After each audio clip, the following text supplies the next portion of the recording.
En tant que scientifique, je n'ai jamais cru aux théories du complot.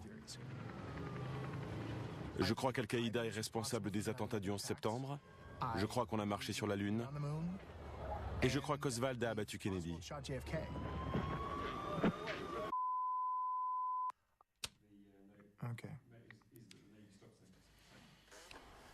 Pour croire que votre gouvernement a étouffé ces événements, il faut des preuves. Une théorie du complot, comme toute théorie, doit être prouvée. Donc la première question que je me poserais serait, où sont les preuves ?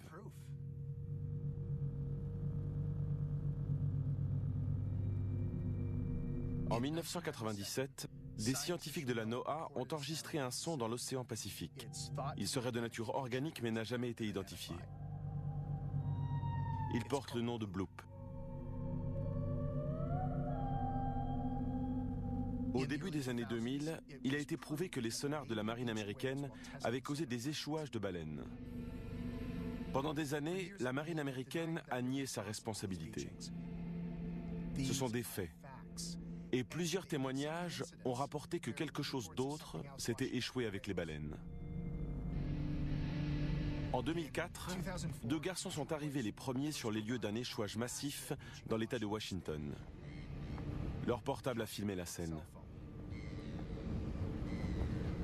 Ils affirment avoir vu quelque chose ce jour-là. Ils affirment avoir vu un corps.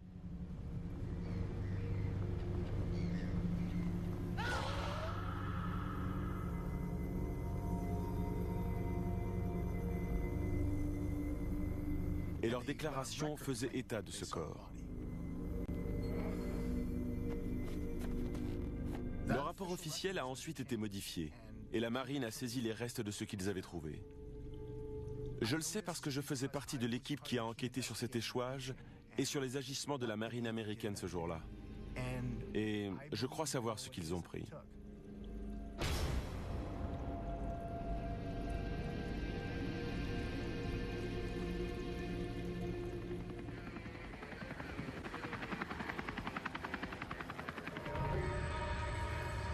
Plage de Mock Lips, dans l'État de Washington, le 4 avril 2004. Le plus grand échouage de baleines de l'histoire des États-Unis vient de se produire.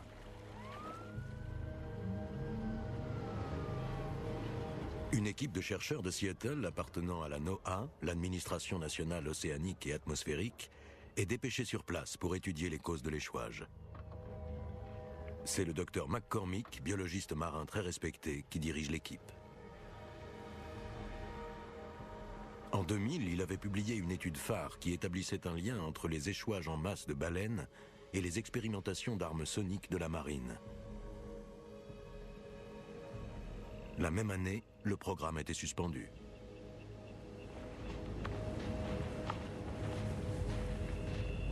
Le docteur McCormick et son équipe soupçonnent donc la marine d'avoir une nouvelle fois utilisé son sonar. Aujourd'hui, deux membres de cette équipe acceptent pour la première fois de parler devant les caméras de ce que la marine américaine a, selon eux, découvert et gardé secret. Je me rappelle avoir regardé par-delà les dunes et c'était d'une ampleur colossale. Je n'avais jamais rien vu de tel. Je m'appelle Paul Robertson. À l'époque, je travaillais depuis plusieurs années avec le docteur McCormick en tant qu'assistant-chercheur à la NOAA. Quand on est arrivé, le vent soufflait si fort que tout le monde avait quitté la plage. Et l'orage menaçait, donc il ne restait plus que nous et la marine américaine. Ils avaient bouclé un périmètre sur la plage et certains portaient des combinaisons de protection. C'était peut-être des biologistes ou du personnel médical, on ne savait pas trop. Mais ça nous a intrigués. Brian a été l'un des premiers scientifiques à établir un lien entre les échouages massifs et l'utilisation de sonars par la marine américaine. C'était le plus expérimenté d'entre nous sur ces sujets. Et pourtant, il n'avait jamais rien vu de tel auparavant. Je m'appelle Rebecca Davis. J'étais biologiste de terrain à la NOAA. J'ai travaillé dans la division mammifères marins avant d'intégrer le laboratoire du docteur McCormick en 1999. On voyait que les baleines avaient saigné des oreilles. On n'avait encore jamais vu ça. Toutes les baleines, sans exception, saignaient des oreilles. Cela indiquait qu'elles avaient toutes subi un important traumatisme interne. On a prélevé de multiples échantillons d'organes afin de les étudier au microscope et de déterminer la cause de la mort. On a plié bagages aussi vite qu'on a pu, mais Brian refusait de partir. Il voulait récupérer un maximum de prélèvements parce qu'il voulait savoir ce que fabriquait la marine américaine. Après le départ de la marine américaine, on s'est rendu là où ils avaient travaillé et aucun des animaux n'avait été incisé. Ils n'avaient pas été autopsiés. On n'avait aucune idée de ce qu'ils avaient bien pu faire.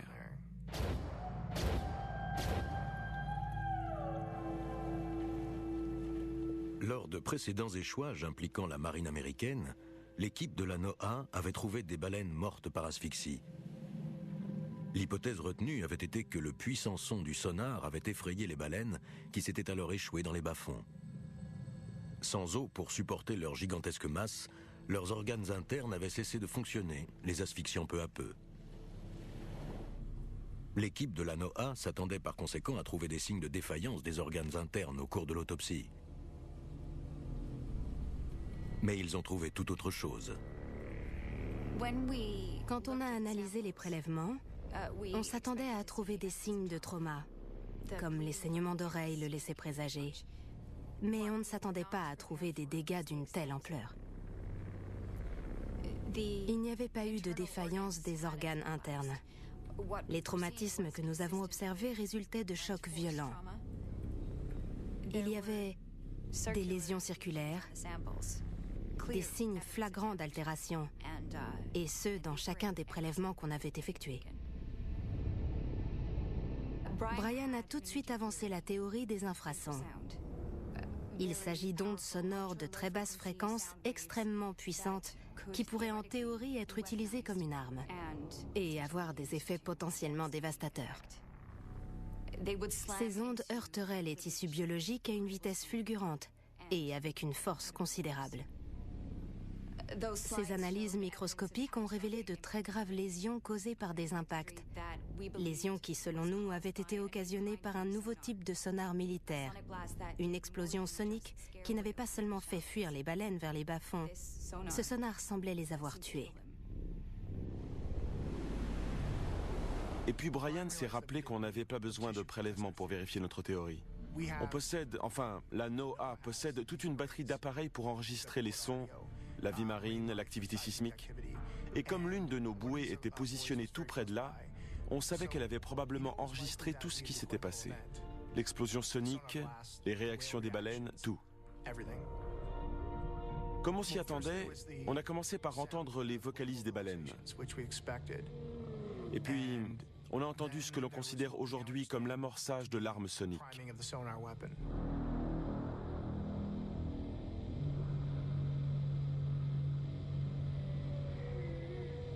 Ensuite, il y a eu un moment de silence.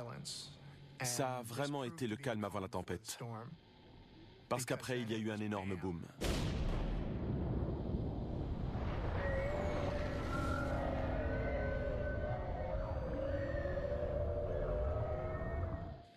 C'était atroce d'écouter ça.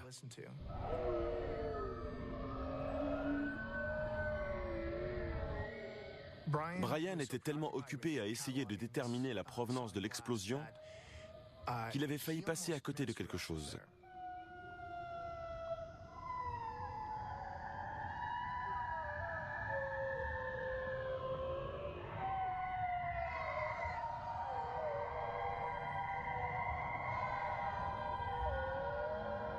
Il y avait un autre son sur l'enregistrement, un cri d'animal. Et on s'est rendu compte qu'il s'agissait du bloop. C'était la même créature que celle que la NOAA avait détectée en 1997. Mais cette fois-ci, notre enregistrement était beaucoup plus long. Je n'avais jamais entendu un cri d'animal aussi complexe, aussi élaboré. Et on n'avait aucune idée de quel animal ça pouvait provenir. Tout ce qu'on savait, c'était qu'une créature qui n'avait été entendue qu'une fois dans l'histoire de l'humanité venait de refaire surface.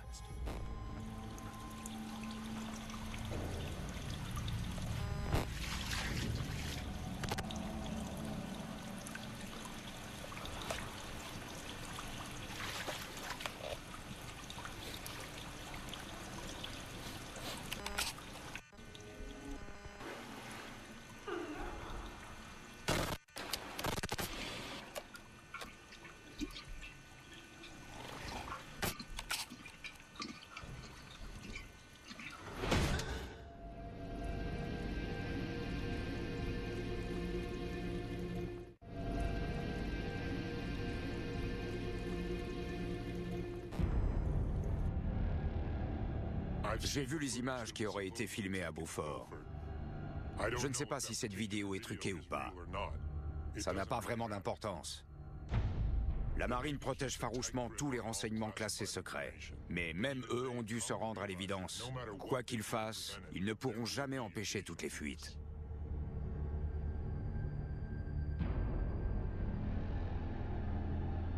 Et lorsqu'il y a une fuite, ils ont appris à la contrôler. Il n'est pas surprenant que cette vidéo ait tout de suite été qualifiée de supercherie. Si la marine américaine dit que ce n'est pas vrai, alors ce n'est pas vrai.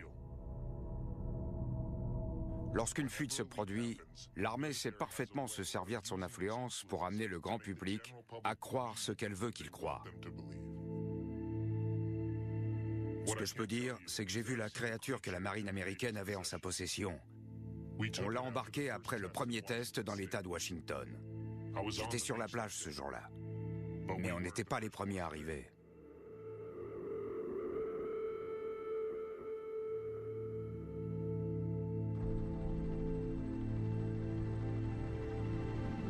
Dans les mois qui ont suivi cet épisode, l'équipe de la NOAA a dû faire face à une augmentation du nombre des échouages en masse le long des deux côtes américaines.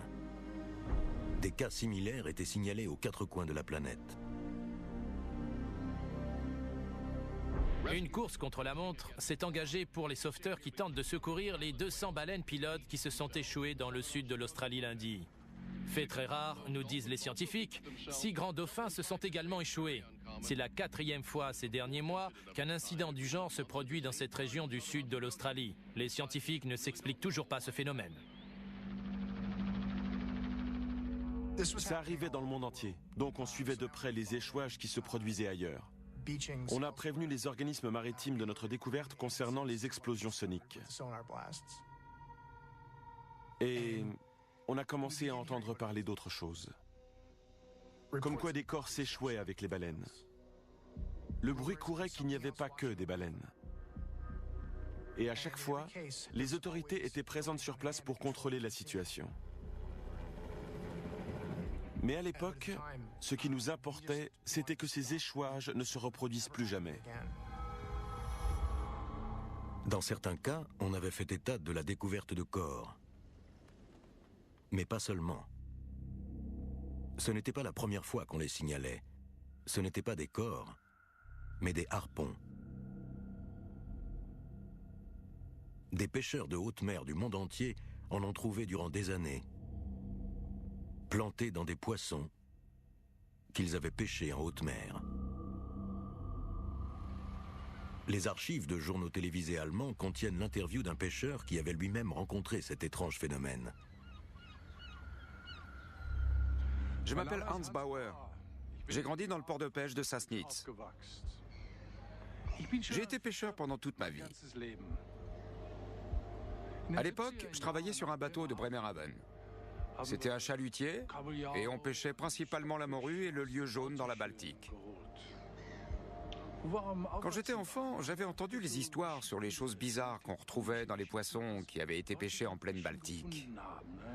Mais c'est en pêchant dans les eaux profondes du bassin de Bornholm que j'ai pu les voir de mes propres yeux. Parfois, on remontait nos filets et on en trouvait. Des poissons qui venaient d'être tués. Des poissons avec des harpons plantés dans le flanc. J'en ai vu plusieurs fois dans ma vie. Un jour, j'avais apporté mon appareil photo. Je voulais prendre des clichés des baleines pour les montrer à mon fils. C'est au cours de cette sortie qu'on a vu quelque chose en train de s'extirper du filet qu'on était en train de remonter. Je me suis dépêché d'aller chercher mon appareil et je l'ai pris en photo.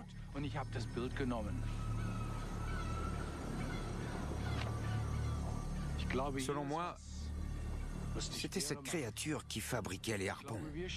Je pense qu'on l'avait dérangé en pleine pêche.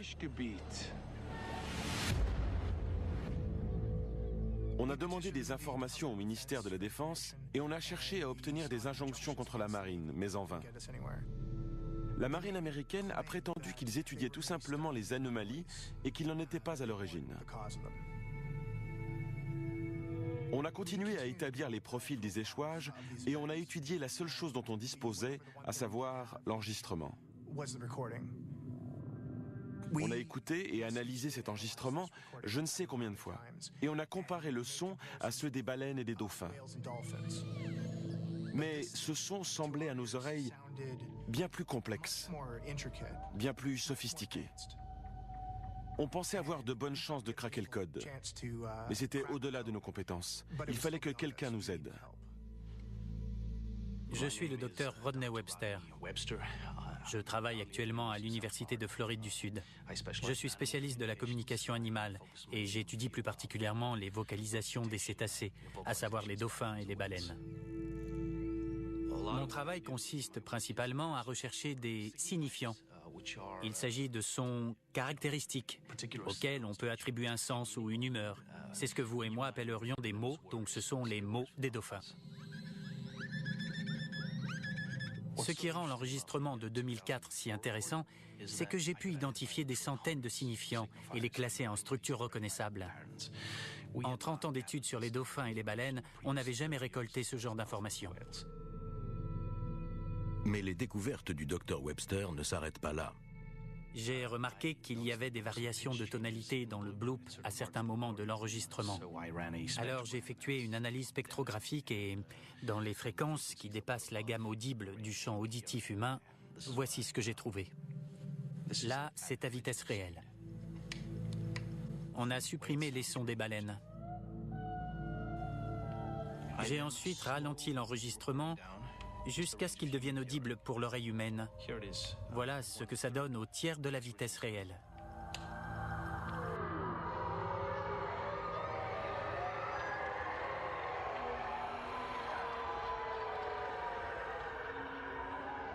De multiples individus, littéralement des milliers de signifiants différents, et au moins une demi-douzaine d'empreintes vocales. Donc, ce que vous voyez ici, c'est un langage. Ils sont en train de se parler.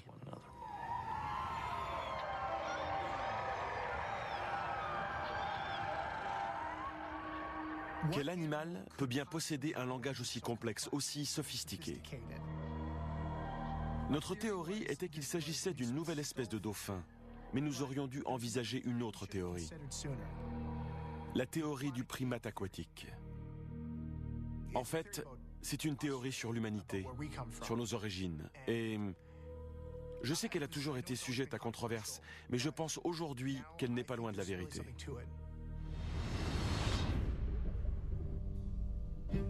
Pourquoi sommes-nous si différents des autres animaux terrestres? Cette théorie nous explique que les premiers humains passaient une grande partie de leur vie dans la mer. Ce qui nous différencie des autres animaux terrestres serait un héritage de cette période. Nous contrôlons notre respiration comme les animaux marins et la retenons comme aucun autre animal terrestre. Le record d'apnée chez l'homme est de près de 20 minutes, soit presque aussi longtemps que chez le dauphin. Comparé aux singes, nos plus proches parents, nous possédons une colonne vertébrale plus souple et contrairement à eux, nous avons des mains et des pieds partiellement palmés. Ces caractéristiques sont propres aux animaux aquatiques. À quoi servent-elles si ce n'est à nager?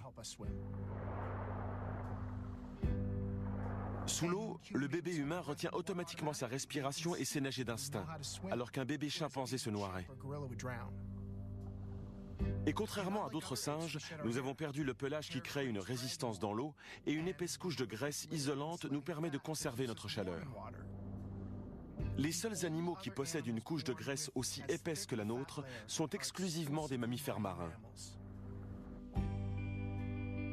Certains hommes se sont si bien adaptés à la vie sous-marine qu'ils continuent aujourd'hui encore à chasser sous l'eau en arpentant le fond de l'océan. Les Moken, un peuple d'Asie du Sud-Est, peuvent contracter leurs pupilles à loisir pour compenser les distorsions de l'eau. Sous l'eau, ils voient aussi clairement que s'ils portaient un masque. Et dans certaines régions du monde, les hommes sont si habiles dans l'eau qu'ils peuvent attraper le poisson sans hameçon ni filet. Tout en possédant ces attributs propres à la vie aquatique, certaines caractéristiques très communes chez les animaux terrestres nous font défaut. nos larmes et notre sueur sont salées. Le sel et l'eau sont des ressources précieuses. Certains animaux terrestres disposent de moyens efficaces pour les conserver et pas nous. Pourquoi ? Parce qu'à une certaine période, notre évolution s'est déroulée dans la mer. Bien sûr, cela reste une théorie, mais la transition de la terre à la mer s'est déjà produite. C'est scientifiquement prouvé. Les orques ont eu un ancêtre proche du loup il y a des millions d'années, et il existe des exemples plus récents. Il y a 150 000 ans, soit très récemment sur l'échelle de l'évolution, un groupe d'ours bruns s'est séparé du reste de sa lignée et a évolué en une nouvelle espèce. Ils sont devenus des ours polaires. Les ours polaires sont capables de retenir leur respiration pendant plusieurs minutes sous l'eau. Leurs pattes avant sont même devenues palmées afin de les aider à nager. Ils sont en train de devenir des mammifères marins sous nos yeux. Et si cela arrive aux ours polaires aujourd'hui, pourquoi ça ne serait pas arrivé à l'homme à un moment donné de son évolution ?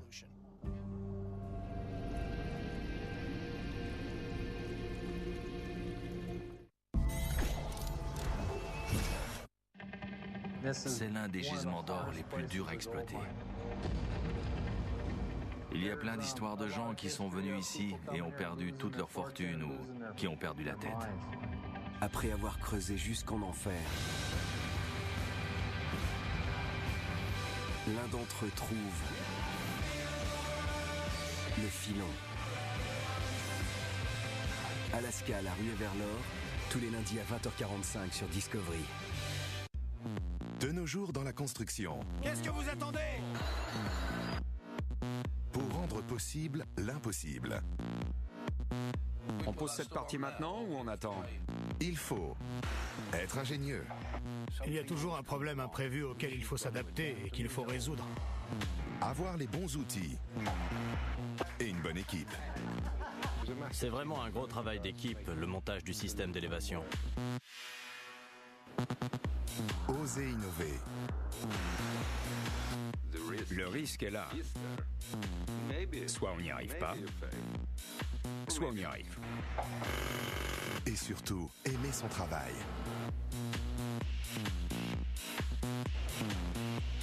C'est ça la construction et l'ingénierie. On connaît ce jeu et on aime ça. Les plus gros ouvrages d'aujourd'hui sont dans Méga Construction, tous les mercredis à 21h sur Discovery Science. Toutes les balles sont réelles. Les armes aussi. N'essayez pas ça chez vous.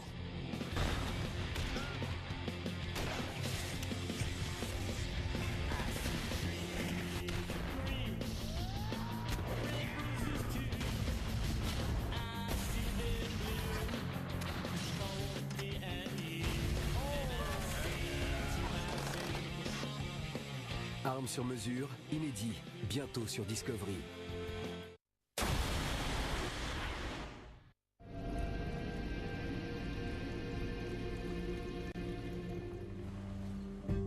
Pourrions-nous être les descendants d'un groupe de singes ayant évolué en mammifères marins ?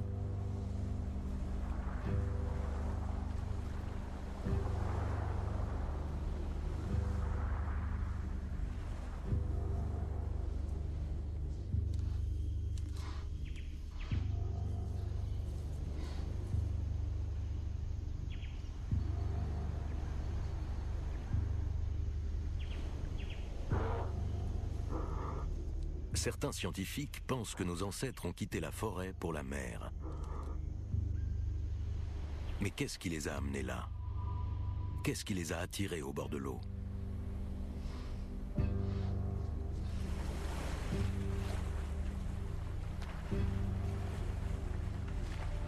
La nourriture.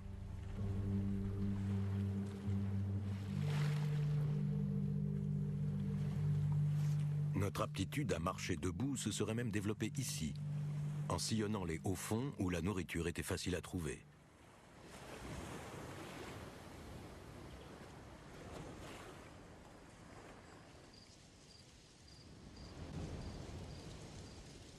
Les arbres avaient été notre berceau et nous serions désormais façonnés par la mer.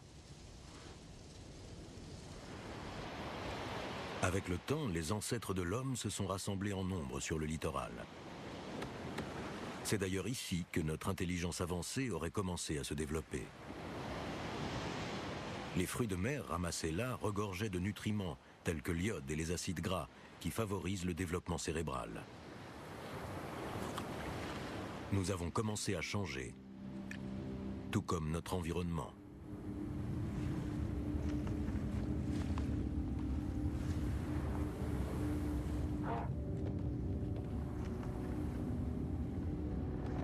Des séismes, l'activité volcanique sur le littoral, la côte est de l'Afrique serait bientôt engloutie par la montée des eaux. Certains de nos ancêtres se sont retranchés dans les terres, conservant des attributs développés durant cette période aquatique de leur évolution. D'autres ont pris une direction différente.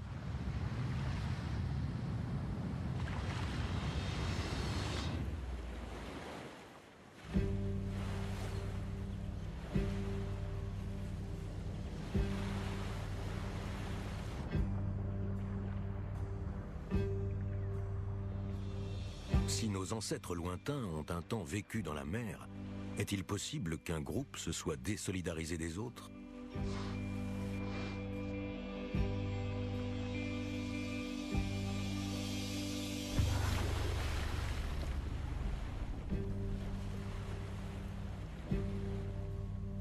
Et plutôt que de sortir de l'eau, a-t-il pu y élire domicile ?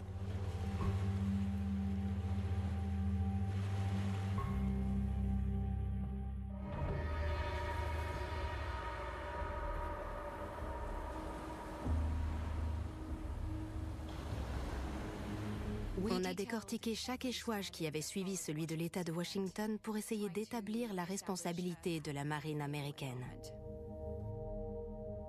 On pensait que si on parvenait à prouver que ça avait des répercussions sur une nouvelle espèce, on aurait de l'influence, on pourrait contraindre la marine américaine à révéler ce qu'il faisait et peut-être à y mettre fin. On avait de solides preuves circonstanciées, mais il nous en fallait davantage. Et c'est l'échouage en Afrique du Sud qui nous en a donné. Cet échouage nous intéressait particulièrement, car nos collègues sud-africains avaient eux aussi effectué un enregistrement.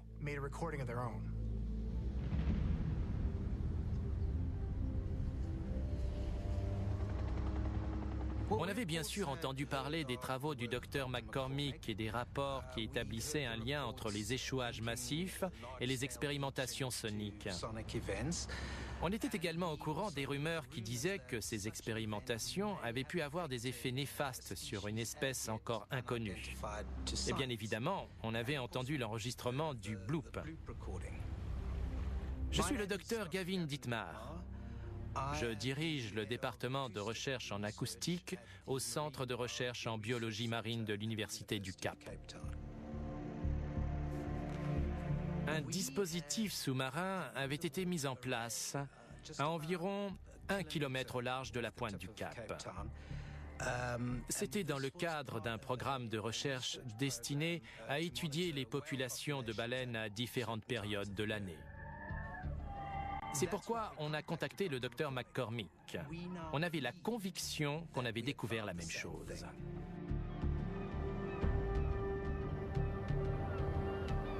Quand on a entendu cet enregistrement, on a immédiatement accepté de partir là-bas en voyage de recherche.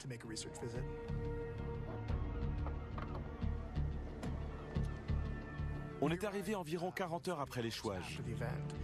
Et une fois encore, on n'était pas les premiers. D'autres enquêteurs officiels avaient déjà fait l'aller-retour.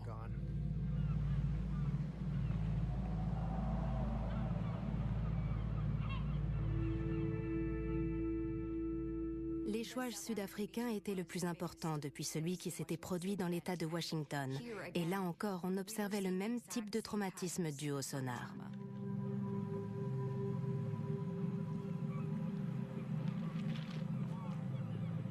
La seule différence en Afrique du Sud, c'était l'enregistrement en lui-même. On avait bien un bloop, on entendait bien la créature mystère qu'on avait nous aussi enregistrée, et on avait la même explosion sonique à basse fréquence.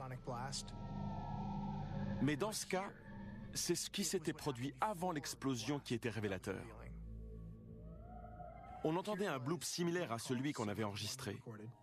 C'était sans aucun doute le même type de créature. Mais cette fois, il y avait des chants de dauphins sur l'enregistrement. Ça n'a rien d'étonnant.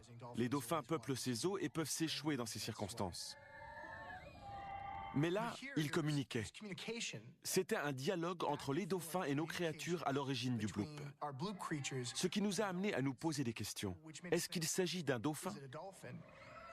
Est-ce une nouvelle espèce de dauphin? À ce moment-là, c'est ce qu'on essayait de savoir. Jusque-là, on avait seulement des preuves acoustiques. Pour ce qui est des preuves physiques, c'est le docteur Dietmar qui a fait la grande découverte.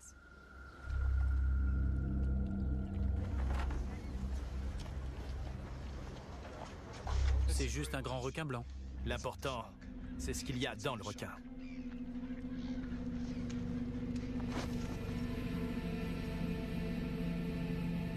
C'était une vraie boucherie, et ça sentait terriblement mauvais. Certaines parties avaient l'air de provenir d'un dauphin, d'autres d'un phoque. Mais d'un phoque ou d'un dauphin qui nous était totalement inconnu. Et il y avait également d'autres parties de corps qu'on était incapable de reconnaître. Et immédiatement, on s'est dit « jackpot ». On n'avait jamais vu ça. C'était une nouvelle espèce.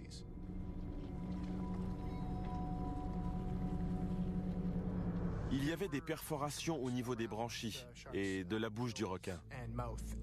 Et au départ, j'ai pensé que c'était le harpon qui lui avait occasionné ces blessures. Mais j'en ai examiné une et j'en ai sorti un aiguillon de raie pastenague. Ça aurait pu venir d'une pastenague qui se serait défendue. Les requins marteaux, les requins tigres mangent les pastenagues. Mais pas les grands blancs. Donc j'ai gardé l'aiguillon. Je me suis dit que ça ferait peut-être un bon article dans une revue. J'ai simplement trouvé ça intéressant.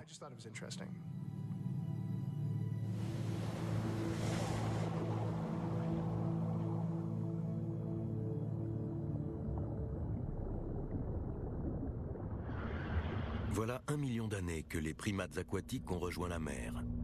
Ils sont désormais mieux adaptés à leur nouveau monde.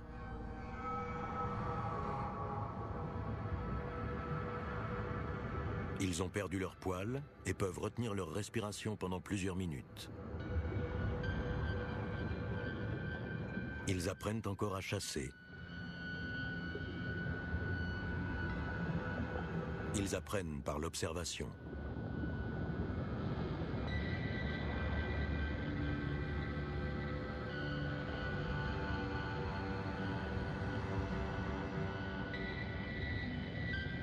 Soudain, les dauphins se dispersent.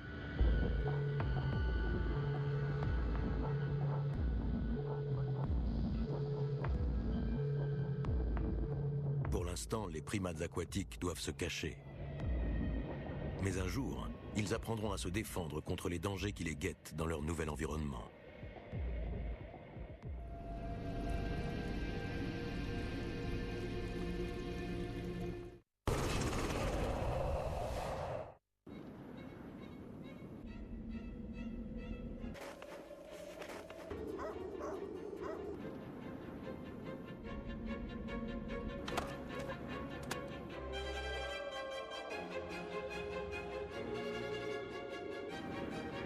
Si je ne faisais ça que pour le sport, et si ça n'apportait rien à ma vie, je ne le ferais pas. Into the Wild, Alaska, tous les jeudis à 20h45 sur Discovery. Toutes les balles sont réelles. Les armes aussi. N'essayez pas ça chez vous.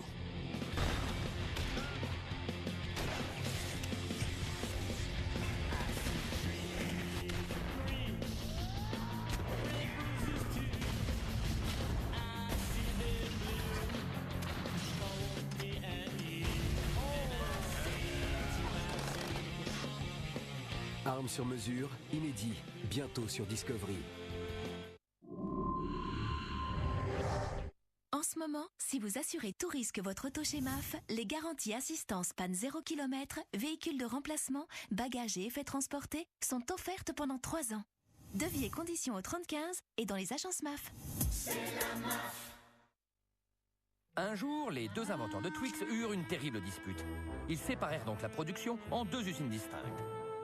Chez Twix gauche, on coule le caramel sur le biscuit. Chez Twix droit, on le nappe. À gauche, on enrobe le Twix de chocolat. À droite, on le recouvre. Aujourd'hui, ils ne partagent plus rien sauf un emballage et une allée. Goûtez les deux et faites votre choix.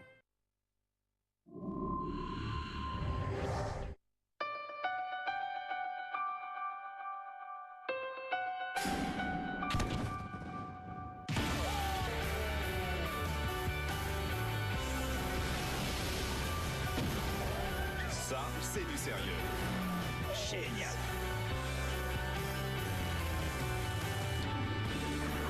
L'or ne tombe pas du ciel. Voilà de quoi je parle.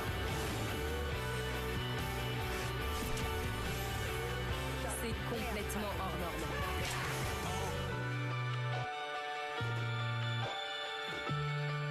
Je veux revoir ce tour. Vous faites un livre en peau humaine. On parle de dizaines de milliers de dollars.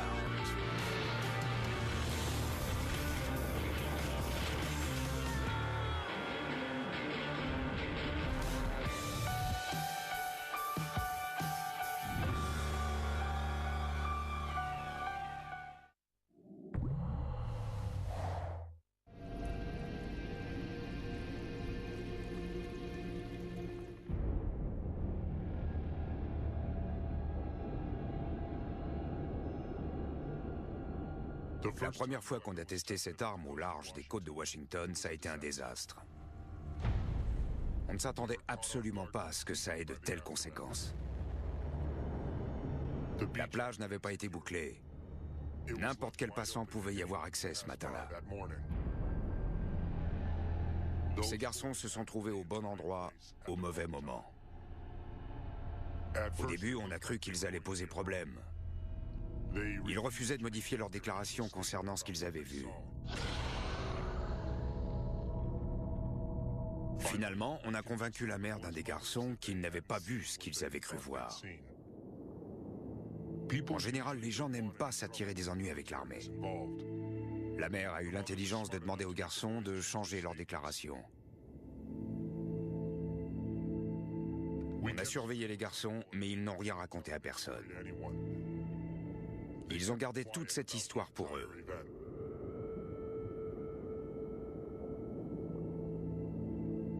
Après ces premiers essais, on a sécurisé absolument toutes les plages. Plus personne ne découvrirait quoi que ce soit.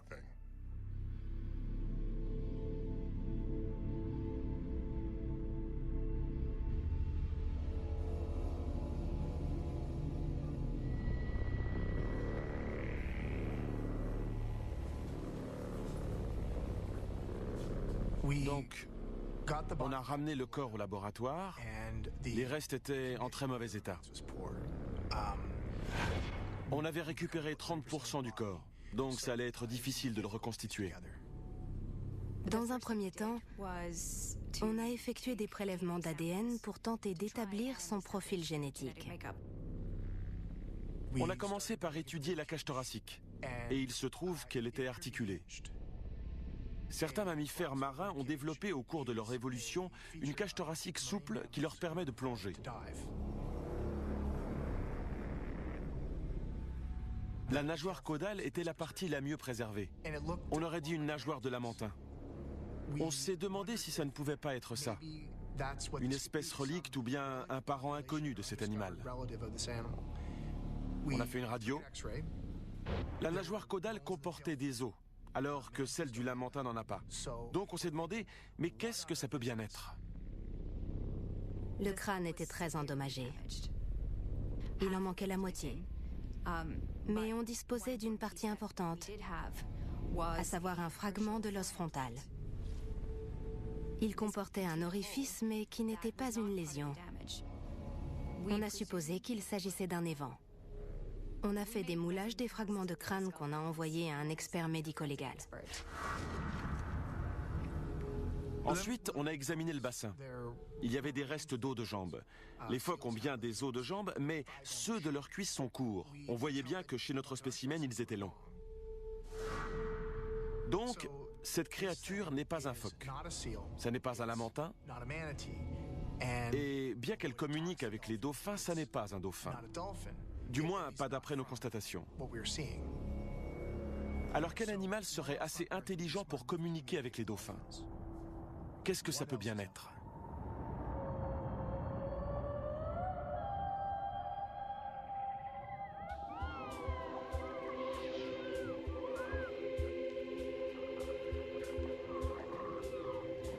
Les créatures qui se cachaient autrefois dans l'ombre nagent aujourd'hui en pleine mer.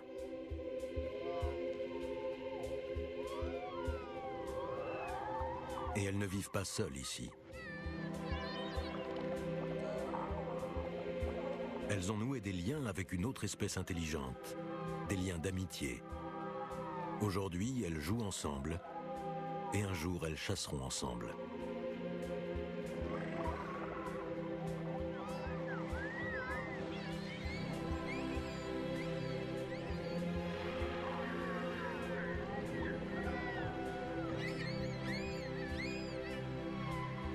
Leurs ancêtres dormaient dans les arbres. Désormais, elles nagent au milieu d'eux.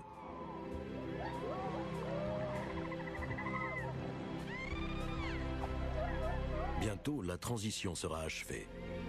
Comme les dauphins, elles appartiendront au royaume de la mer.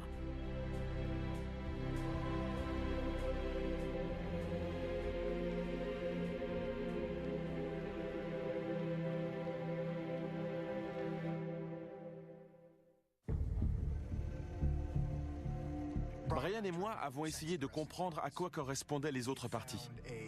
On avait trouvé un os qui n'appartenait pas à cet animal. Il y avait des marques sur toute la longueur et une petite encoche taillée à son extrémité.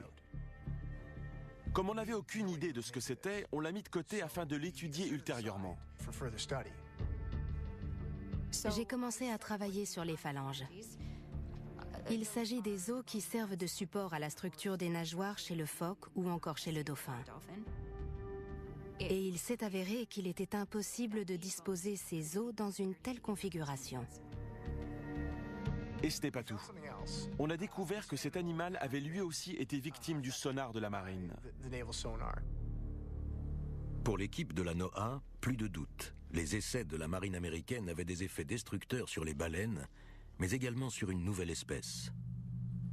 La physiologie de l'animal a quant à elle révélé des indices sur son comportement. Bien qu'endommagée lors de l'attaque des requins, une rate volumineuse a été découverte. De nombreux mammifères marins ont une rate volumineuse qui stocke l'oxygène lors des plongées en eau profonde. C'est comme s'ils avaient une bouteille de plongée intégrée. Cette évolution permet de plonger en profondeur pour trouver à manger.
À chaque fois qu'on faisait une découverte, 10 nouvelles questions nous venaient à l'esprit. Le docteur McCormick a demandé une aide extérieure. Les Sud-Africains mettaient tellement de temps à nous délivrer un permis de sortie du territoire pour le corps que Brian a dû faire venir quelqu'un. Ma spécialité est la biomécanique. J'étudie l'évolution des différents mécanismes de locomotion chez les animaux. Je suis le docteur Steven Persol. Quand je suis arrivé, je me suis demandé ce que je faisais là, parce qu'il s'agissait manifestement d'un mammifère marin. La queue ressemblait à celle des animaux qu'on trouve partout dans l'océan. Ce n'est que quand on a placé les restes sous le scanner que je me suis rendu compte que cette queue était différente de toutes celles qu'on avait rencontrées jusqu'alors. En regardant la structure des hanches, le docteur Persol reconnaît quelque chose d'étonnamment familier. Chez l'homme, si l'on regarde bien le haut des hanches, on voit qu'il y a deux crêtes. Il s'agit des os iliaques. Ils sont conçus pour supporter le poids du corps. J'ai regardé la créature et ses hanches avaient des crêtes à peu près identiques. Je ne comprenais pas leur intérêt. Jusqu'à ce que je me rende compte qu'on ne regardait pas les scanners comme il le fallait. On les regardait dans le mauvais sens, il fallait qu'on les tourne. Ça a été une révélation. Jadis, cette créature était bipède. Il n'y a qu'un seul animal qui marche bien droit, sur deux jambes, qui marche sur deux pieds. Cette chose avait marché sur deux pieds. Mais ce n'était pas tout. Des mains. C'était des mains. La découverte de Rebecca, comme quoi cette créature avait des mains, la découverte que cette créature avait jadis marché debout sur la terre ferme, comme nous parce qu'elle était l'une des nôtres, ça a tout chamboulé. Cet os avait été travaillé. Il avait été taillé à la main. À son extrémité, il y avait une encoche destinée à maintenir quelque chose. Et on a trouvé une sorte de plante fibreuse qui tapissait l'intérieur, qui devait permettre de maintenir ce quelque chose en place. Et puis ça m'est revenu. L'aiguillon. Il s'emboîtait parfaitement à l'extrémité de l'os. C'était un outil. Toutes ces histoires de poissons retrouvés transpercés par des harpons, tous ces récits de pêcheurs affirmant qu'ils avaient trouvé des harpons en haute mer, on sait maintenant qui les a fabriqués. C'est une créature qui fabrique des outils. Elle a trouvé comment désarmer une raie et utiliser sa colonne vertébrale pour tuer des poissons. Ces créatures sont donc des chasseurs intelligents. Mais sont-elles également des proies? Comment ont-elles survécu aux côtés des plus redoutables prédateurs marins?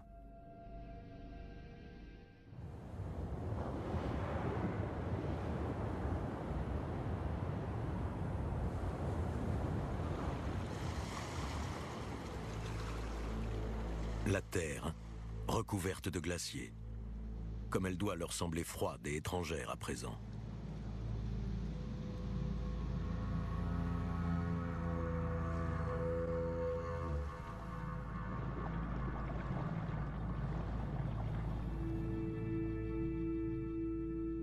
Un éclaireur solitaire précède son groupe avant qu'il ne s'aventure en pleine mer. Ces abîmes qui disparaissent dans les eaux sombres sont des aires d'alimentation.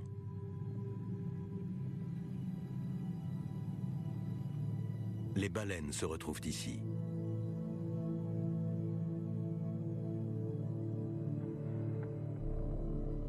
Tout comme le requin dont elles sont les proies.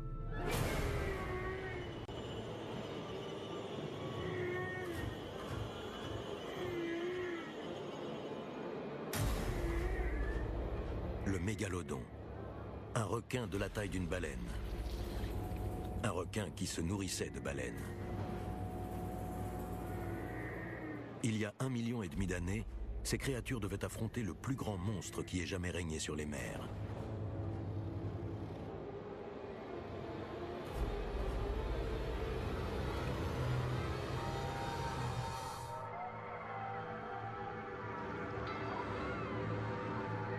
Les petits accompagnent le groupe. Ils doivent être protégés à tout prix.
Toutes les balles sont réelles.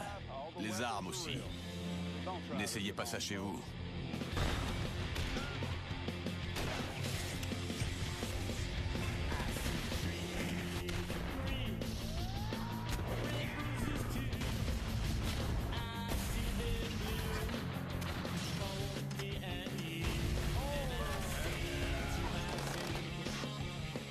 Armes sur mesure, inédit, bientôt sur Discovery.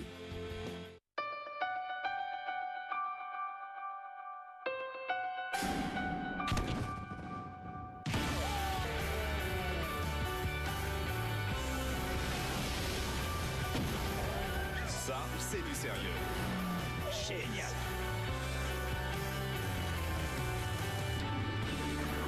L'or ne tombe pas du ciel. Voilà de quoi je parle.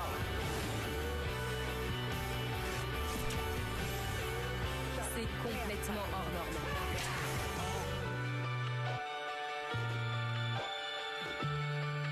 Je veux revoir ce tour. Vous faites un livre en peau humaine. On parle de dizaines de milliers de dollars.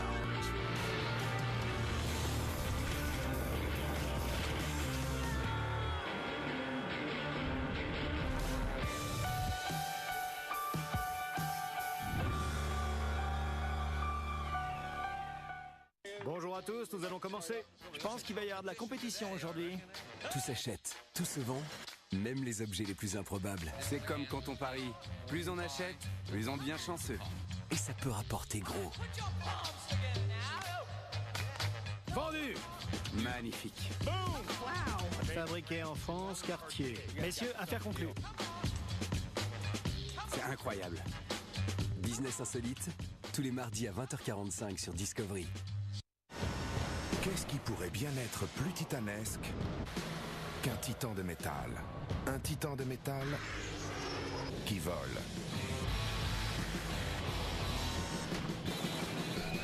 L'hydravion le plus grand au monde. Le plus grand avion de ligne au monde. Le plus grand hôpital volant au monde. Plus grand, c'est mieux. Titan des airs. Tous les mardis à 21h sur Discovery Science.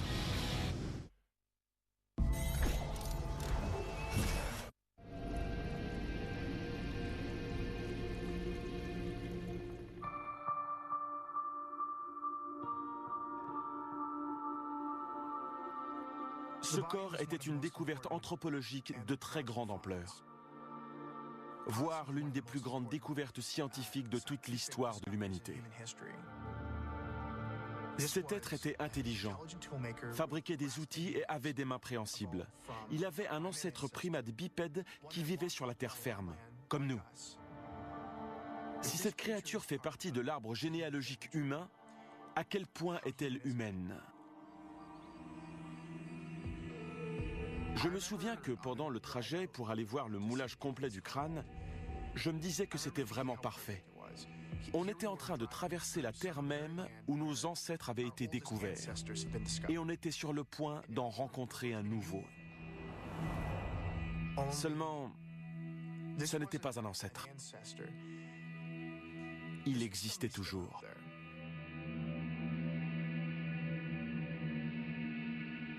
Je suis le docteur Liane Visser. Je suis anthropologue médico-légal au sein du département de l'évolution humaine. Mon travail consiste à reconstituer l'apparence d'individus à l'aide de fragments de crâne et d'autres os. Certaines caractéristiques m'ont aussitôt sauté aux yeux. Le crâne avait de grandes orbites, plus grandes que sur n'importe quel fossile ou homme moderne que j'avais pu reconstituer. Ça signifiait que les yeux devaient être assez gros. Et les animaux qui ont de gros yeux sont ceux qui vivent en milieu sombre. J'ai ensuite remarqué la présence d'une crête crânienne. On trouve ce type de crête chez certains de nos cousins, mais pas chez l'homme moderne. Les singes en ont. Et on en trouve également chez certains de nos premiers ancêtres.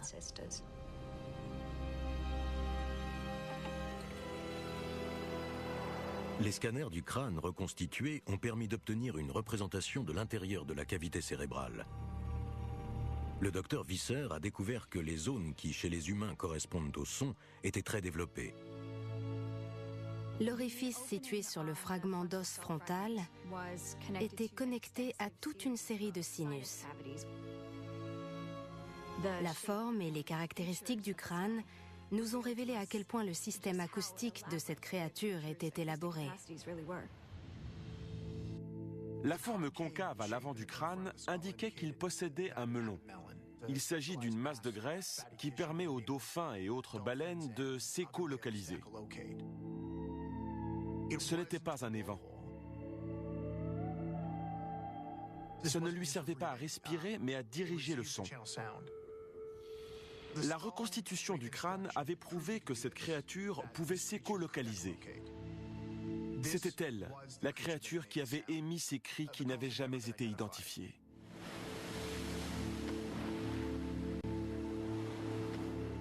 L'écolocalisation est une forme de biosonar. C'est la capacité à émettre des sons à haute fréquence qui vont se réverbérer sur les objets et ainsi fournir à l'animal une carte mentale de son environnement.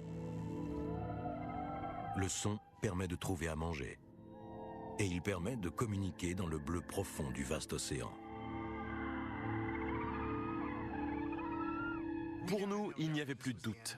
C'était l'animal qui était à l'origine du bloop. C'était lui sur l'enregistrement de 1997, c'était lui sur l'enregistrement de 2004 dans l'État de Washington, et c'était lui sur l'enregistrement sud-africain, celui où il parlait aux dauphins.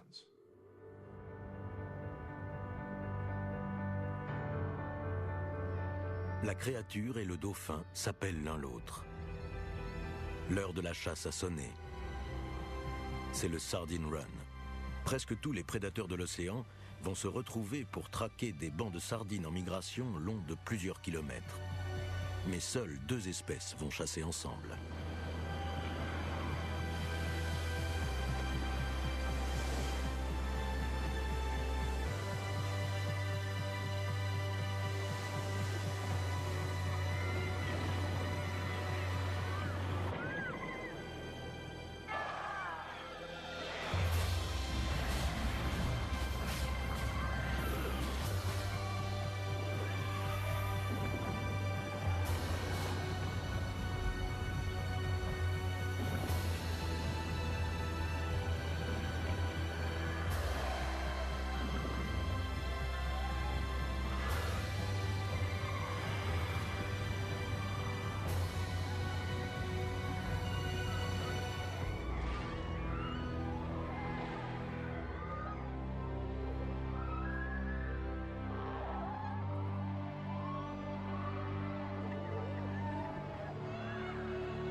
On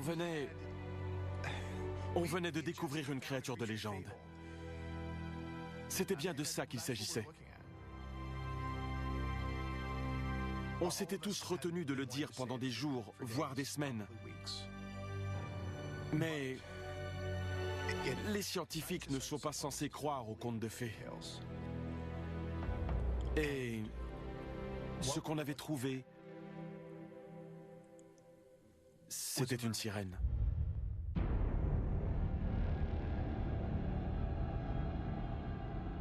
Si les images filmées à Beaufort sont authentiques, ce n'est pas celui qu'on a trouvé à Washington.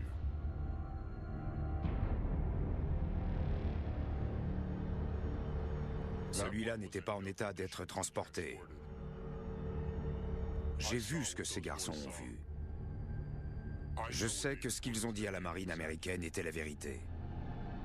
Comment croyez-vous que les gens réagiraient s'ils savaient qu'on était en train de tuer une espèce inconnue et qui plus est le dernier parent proche encore en vie de l'homme? Regardez comment ils continuent à réagir face aux échouages de baleines. S'ils voyaient cette créature, ils seraient révoltés.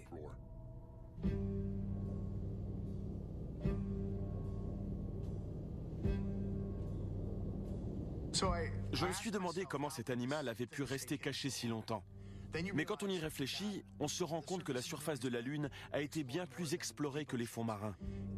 Et on continue encore aujourd'hui à découvrir de grands animaux. Rien qu'au cours de la dernière décennie, 2 nouvelles espèces de baleines ont été découvertes. Ce sont des animaux de 10-12 mètres de long qui n'ont jamais été vus ni enregistrés. On a encore appris l'existence d'animaux géants ces 10 dernières années. Donc oui, il est toujours possible de rester caché. Mais bien sûr, l'animal qu'on a découvert avait déjà été décrit. On n'a aucun document scientifique à l'appui, mais on a d'autres traces. On les connaît. On les connaît depuis toujours.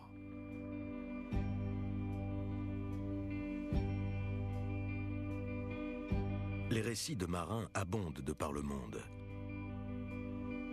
Les navigateurs grecs les ont décrits, tout comme les Vikings, tout comme les Chinois durant leur grande période d'exploration maritime. Ils sont évoqués dans des manuscrits médiévaux, et même au XIXe siècle, des capitaines de baleiniers les avaient aperçus en train de nager parmi des groupes de baleines. Des cultures de continents différents, des peuples qui n'avaient aucun contact entre eux. Pourtant, tous leurs récits décrivent la même créature légendaire. Serait-il possible que ces récits ne relèvent pas du mythe ? Ils ont été consignés dans les journaux de voyage de Christophe Colomb et d'Henry Hudson, qui ont témoigné avoir vu des créatures humanoïdes au pâle ventre moucheté, au dos bleu sombre et aux queues en forme de pagaie. Ces descriptions pourraient-elles être fidèles à la réalité ? D'autres témoignages historiques pourraient-ils venir apporter un nouvel éclairage ? Comme ces dessins italiens du XVIe siècle, autrefois considérés comme des représentations d'une anomalie humaine. Ces dessins pourraient désormais raconter une toute autre histoire.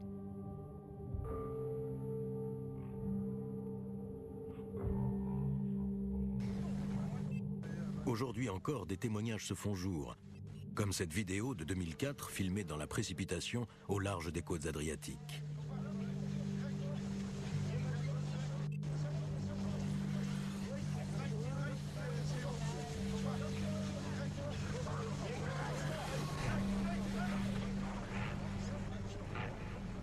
C'est en haute mer que la créature a été vue pour la dernière fois. Et c'est dans ce désert, autrefois occupé par la mer, qu'elle a été vue pour la première fois.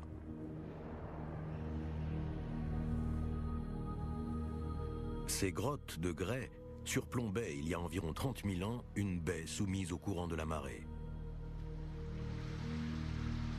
La mer s'est retirée, mais la mémoire des peuples qui ont vécu ici demeure, comme en témoignent les peintures anciennes qui recouvrent les murs des grottes.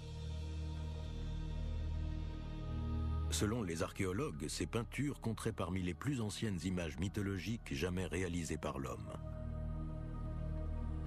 S'agit-il des fantasmes des premiers pêcheurs s'imaginant avec des queues, nageant pour attraper des poissons à l'aide de harpons et de filets ? Ou cela représente-t-il autre chose ?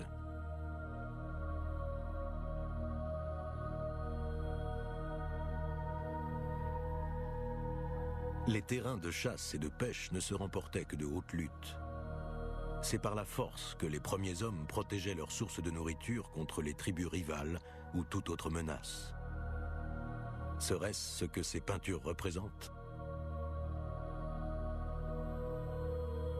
Ces peintures témoignent-elles du conflit opposant les hommes à des créatures aujourd'hui reléguées au rang de mythes ? Les avons-nous condamnés à disparaître ? Ou les avons-nous condamnés à se cacher ?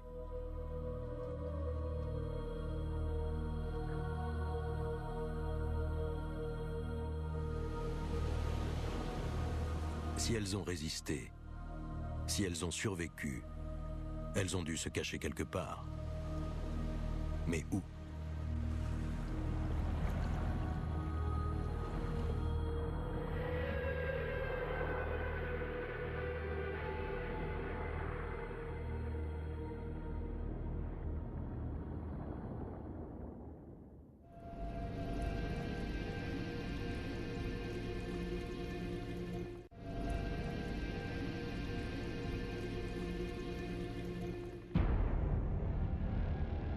On savait ce qu'ils avaient. On le savait avant qu'ils ne le sachent eux-mêmes. On surveillait l'équipe de McCormick depuis 2004. On les a suivis en Afrique du Sud. On savait qu'ils avaient trouvé la même espèce que nous sur la plage. Ils avaient des preuves qui feraient échouer l'opération. Des preuves physiques qui pourraient nous arrêter.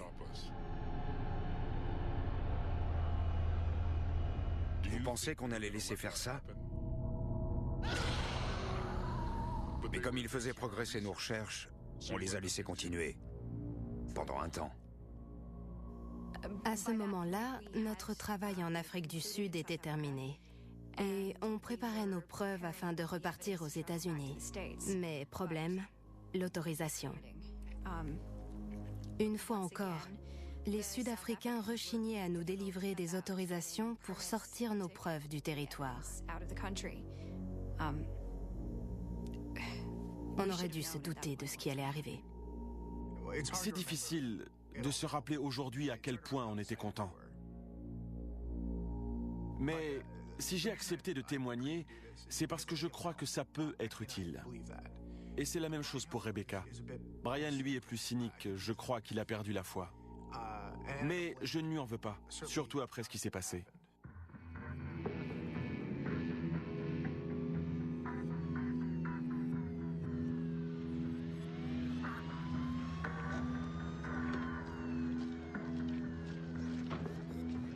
Mais qu'est-ce qui se passe ici? Où avez-vous pris tout ça? Il n'en est pas question. Lâchez-moi! J'ai tenté de retenir Brian. Après ça, je l'ai soutenu moralement. Pendant des semaines. Mais il était anéanti. Comme nous tous. La police a tout confisqué. Tous les tests de laboratoire, tous les dossiers, la reconstitution du crâne. Et ils ont emporté le corps.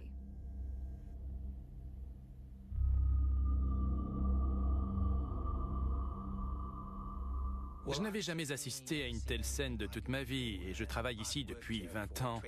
C'était du jamais vu. Ce n'était pas une simple descente de police, c'était une véritable opération commando. Ils sont arrivés tôt le matin, quand ils savaient que personne ne serait là. Ils avaient tous les documents qu'il leur fallait. Confiscation d'une découverte d'importance nationale. Première fois que j'entends ça. On savait de qui ça venait. On sait tous qui est derrière tout ça. Les essais de sonar. Si on le prouvait, ils devraient interrompre leurs essais. Et ils devraient admettre qu'ils disposent d'une arme sonique. Et qui sait, peut-être aurait-il autre chose à admettre. Tout ce qui nous restait, la seule chose qu'ils n'avaient pas saisie, c'était les enregistrements du bloop. Ils n'avaient pas pu les prendre, ils avaient déjà été rendus publics. On était tellement obsédés par tout ce qu'on avait perdu, par ce que le gouvernement avait emporté, qu'on a oublié que tout ce dont on avait besoin se trouvait sur ces enregistrements. C'était notre pièce maîtresse.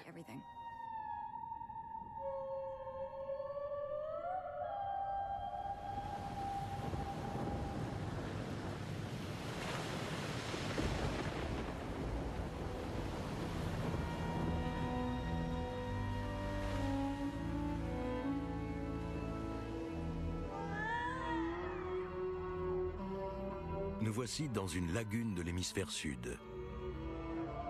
Les créatures se mettent à l'abri dans ces eaux chaudes.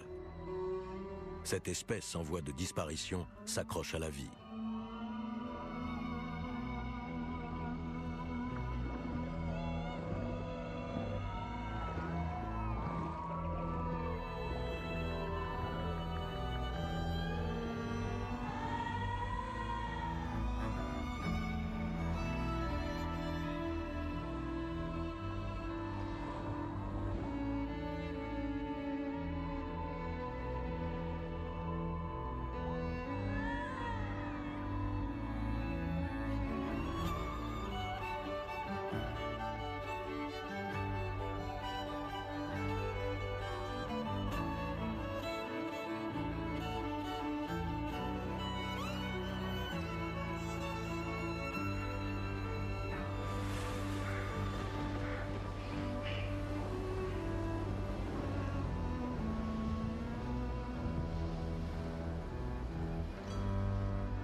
On est rentré aux États-Unis en état de choc.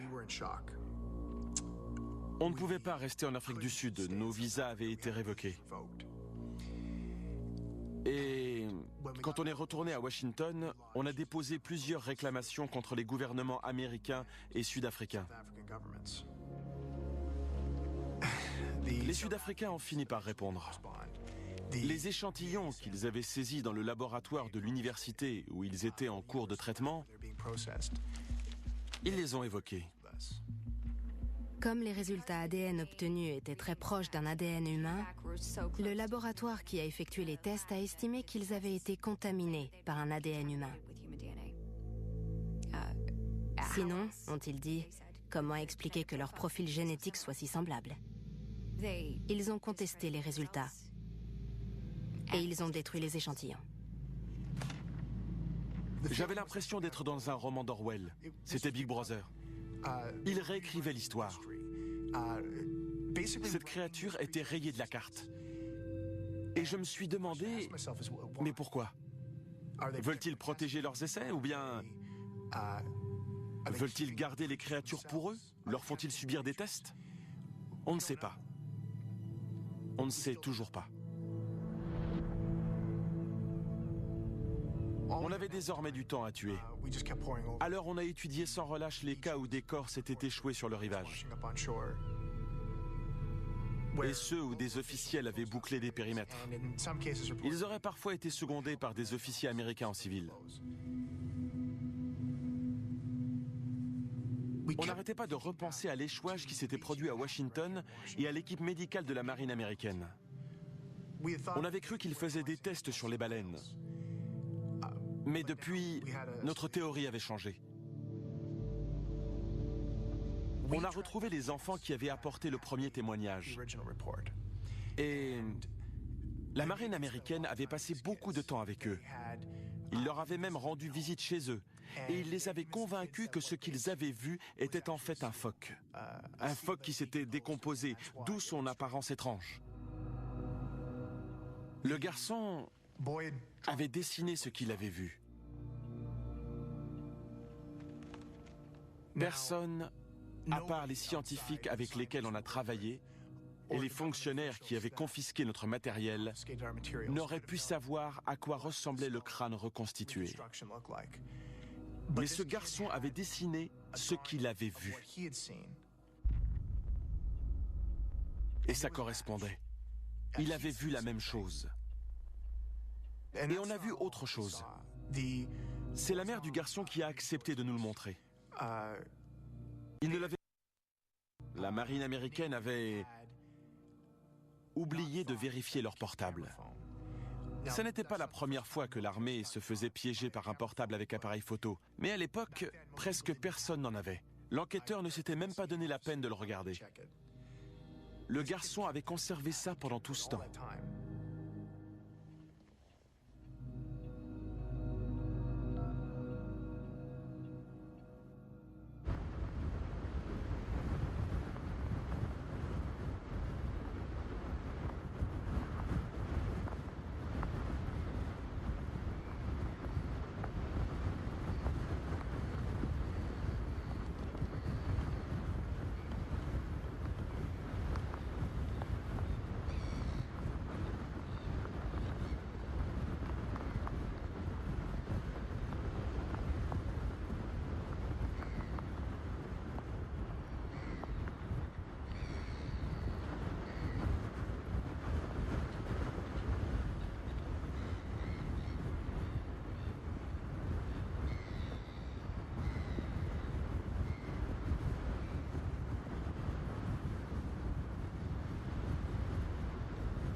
La première fois que j'ai regardé la vidéo, j'ai eu un frisson dans le dos.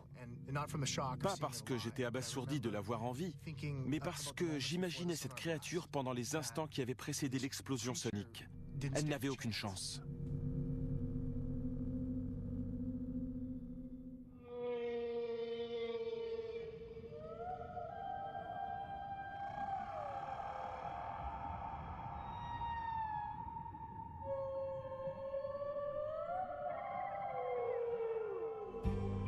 les sirènes se déplacent avec les baleines. Elles quittent les eaux chaudes de l'hémisphère sud où, comme les baleines, elles donnent naissance à leurs petits.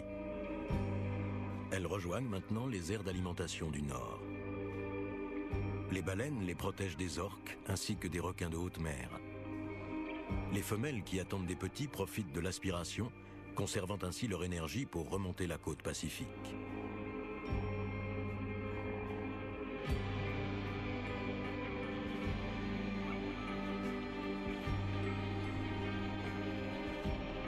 Les fonds marins ont été leur dernière cachette.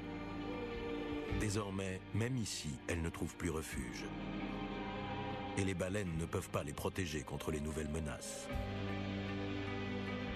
Elles nagent quelque part dans le nord-ouest Pacifique. Ce jour-là, les navires de la marine américaine sont là aussi.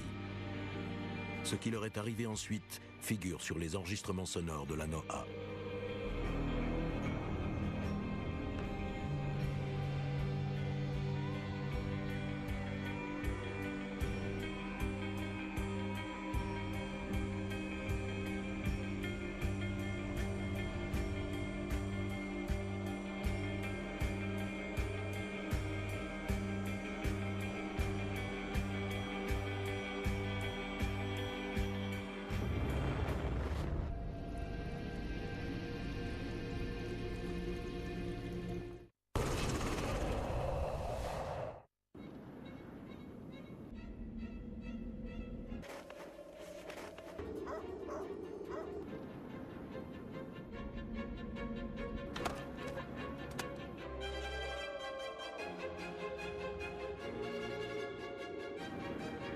Si je ne faisais ça que pour le sport, et si ça n'apportait rien à ma vie, je ne le ferais pas. Into the Wild, Alaska, tous les jeudis à 20h45 sur Discovery.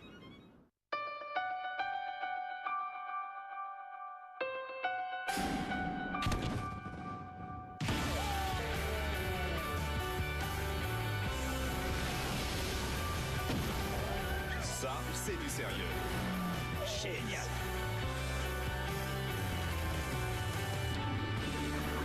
L'or ne tombe pas du ciel.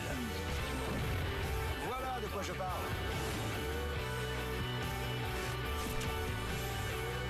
C'est complètement hors norme.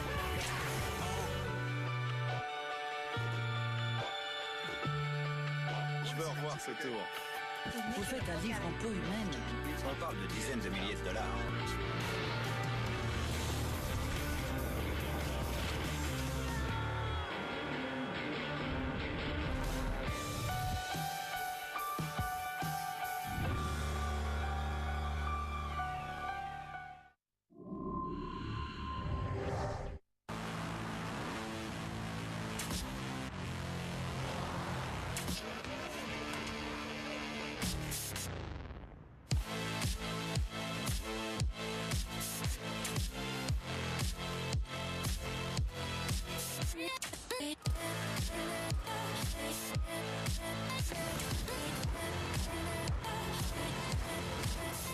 Avec la technologie Nissan, prenez les commandes de la ville.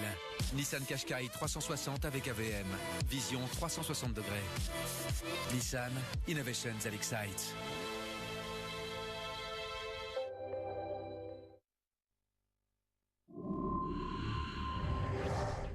Toutes les balles sont réelles. Les armes aussi. N'essayez pas ça chez vous.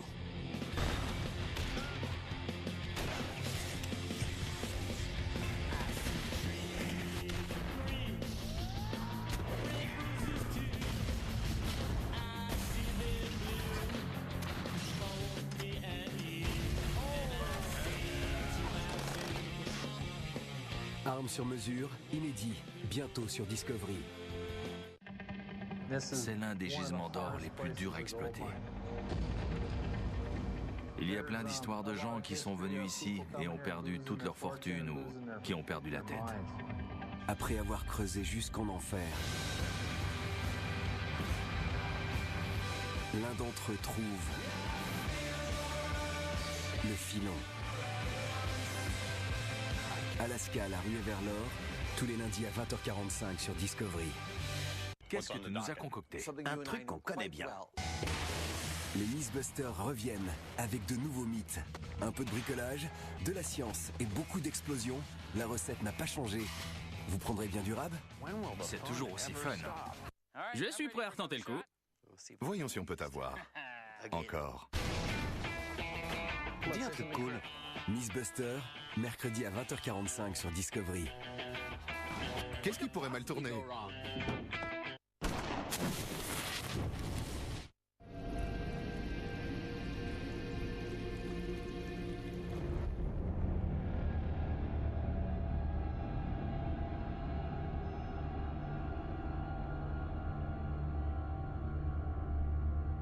C'est le seul qu'on ait trouvé vivant. Du moins du temps où je faisais partie de la marine américaine. Quand j'ai démissionné, on ne savait même pas s'il en restait. La créature qu'on a ramenée de l'État de Washington est morte en 2007. On l'a maintenue en vie tant qu'on a pu. Je sais que j'ai mal agi. Je le savais déjà à l'époque, et je vis dans la culpabilité. J'espère qu'en apportant mon témoignage, on pourra protéger celles qui sont encore en vie.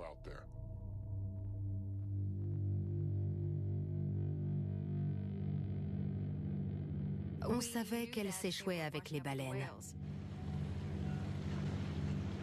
Ce qu'on a découvert, c'est que les échouages se produisaient le long des voies de migration. Elle ne faisait pas que s'associer aux baleines, elle migrait avec elles. On voulait entrer en contact avec elle.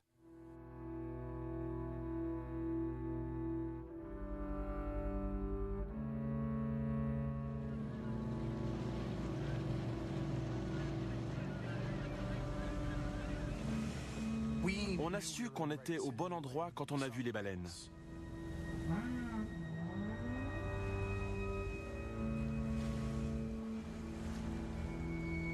Alors, on a lancé l'enregistrement et on a attendu de voir si quelque chose se manifestait.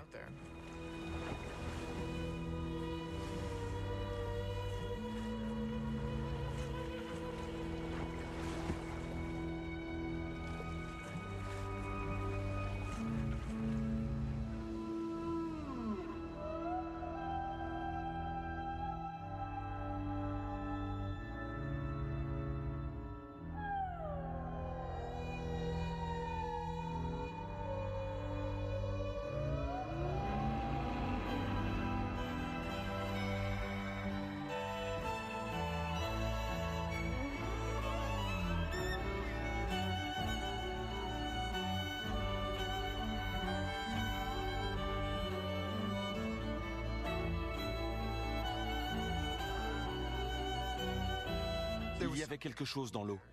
Brian était certain d'avoir vu quelque chose. Et j'ai vu quelque chose moi aussi.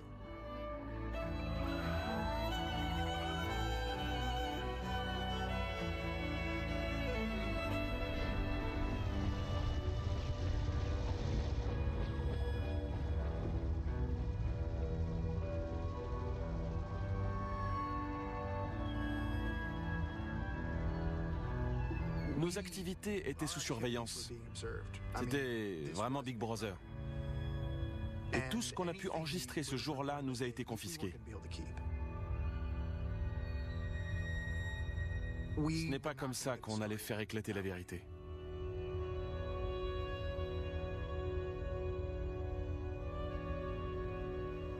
Brian a été le premier à quitter l'agence.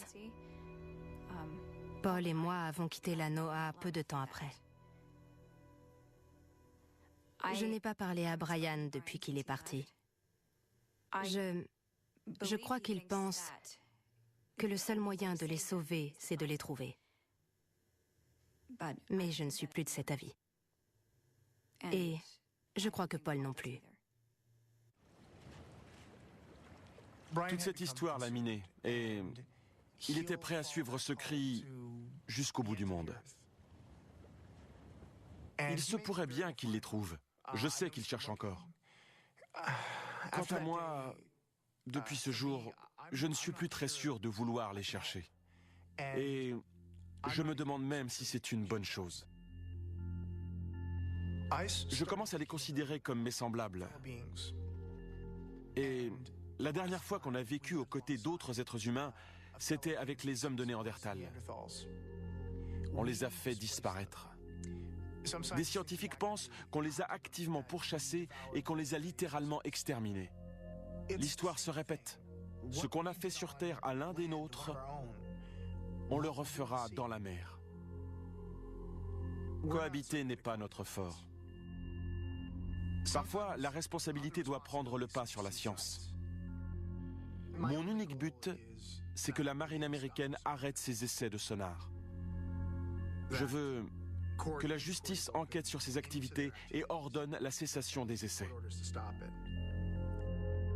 Les sirènes se sont perpétuées uniquement parce qu'elles savent se cacher. C'est bien comme ça. J'espère qu'elles resteront cachées.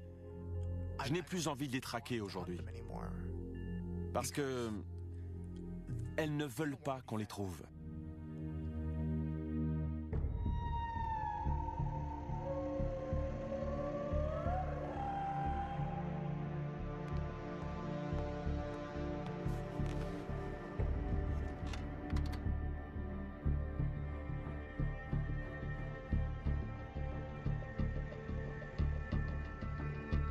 On m'a seulement demandé d'analyser le bassin et les jambes du spécimen. Je n'ai jamais vu le reste du corps. Tout ce que je peux vous dire, c'est que ce n'était pas le résultat d'une étrange maladie des os, ni d'une quelconque difformité. Quelle était cette créature? Je l'ignore. Tout ce que je peux vous dire, c'est que je sais d'où elle vient. Pour moi, ses origines ne font aucun doute. D'après les os qu'on a scannés, elle avait indéniablement un ancêtre hominidé. Cette créature et nous avons un ancêtre commun. On appartient à la même lignée. Ce que j'ai vu sur le quai ce jour-là, je n'avais jamais rien vu de tel de toute ma vie. J'ai passé toute ma vie au bord de la mer. J'ai voué mon existence à l'étude de la mer. Et je n'avais encore jamais vu une telle créature. C'était totalement inconnu de la science.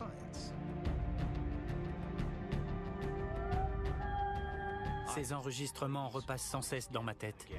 Celui de l'État de Washington, puis celui d'Afrique du Sud. J'essaie de comprendre, mais je n'y arrive pas. Je ne sais pas de quelle espèce il s'agit, je ne sais pas ce qu'ils disent. Je n'avais jamais rien entendu de tel. La seule créature qui, à ma connaissance, a un langage aussi complexe, c'est l'être humain, c'est nous. Comme je l'ai déjà dit, réaliser une reconstitution, c'est comme assembler un puzzle. Les pièces doivent s'imbriquer pour que l'image qui se forme ait une cohérence biologique. S'il y a ne serait-ce qu'une pièce qui ne s'imbrique pas, la reconstitution est impossible. D'après moi, les moulages qui m'ont été envoyés ont été réalisés à partir d'un spécimen authentique. Ces moulages étaient authentiques. C'était un réel animal. Appelez-le comme vous voulez. Oubliez un instant notre théorie. Oubliez les enregistrements, oubliez les déclarations officielles des autres scientifiques et oubliez nos références culturelles sur les sirènes. Il existe une autre culture qui se souvient d'elle. La nature ne ment pas, alors fiez-vous à elle. Il reste quelques endroits sur Terre où des dauphins sauvages traquent le poisson aux côtés des pêcheurs. Ils aident littéralement les hommes à attraper le poisson. On voit ça au Brésil, en Afrique de l'Ouest et en Asie du Sud-Est.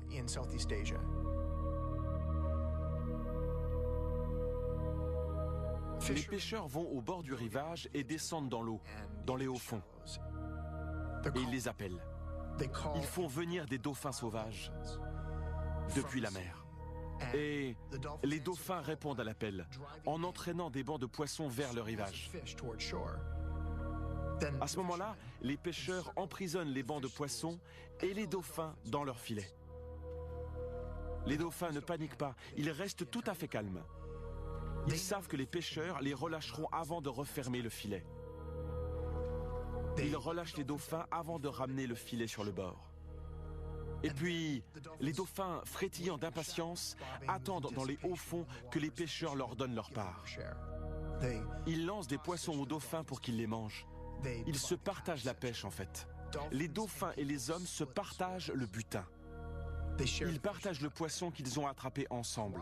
On a deux animaux de deux milieux différents qui coopèrent.